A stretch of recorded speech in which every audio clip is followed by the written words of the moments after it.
Hi, folks.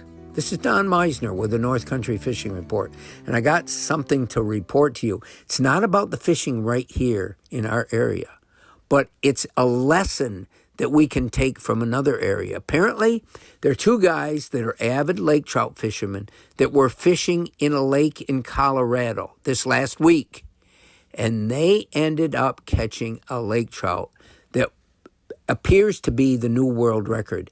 It was over 76 pounds. Now, you'd have to see a picture of a lake trout that big to believe it. It looks like the most grotesque, like somebody had stuck an air pump in its mouth and blown it up to gargantuan proportions. This thing was huge. They caught it using a bass tube jig, just like we'd go out and fish for smallmouth. Because I don't care how big that lake trout was in that body of water, it's going to eat the type of food that's prevalent in the environment that it lives in. And apparently, crayfish or something that looked like that was what those fish would feed on.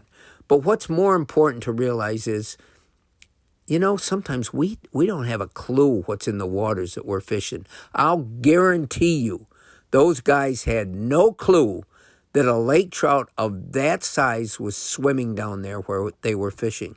And I think that something like that might take place in a lot of other waters. It's important to also realize that lake trout can live a long time, that they grow to really huge proportions, much more than other trout can and do.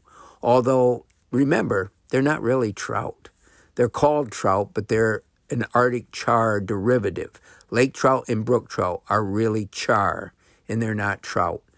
Nothing like being specific, and I think it doesn't matter. They're beautiful. They both have their own capabilities and characteristics, and they both are native to New York State. They're the only, quote, trout that are native to this state. And we have fewer and fewer of them in our waters because they can't tolerate some of the extremes that other sport fish can. But anyway, if you could see the picture, you could go online and Google new lake trout record or something like that, and I'm sure you can come up with a picture. The picture will blow your mind. This fish is so huge, and I guess there's always hope for all of us. Until next time, folks, this is Don Meisner with the North Country Fishing Report.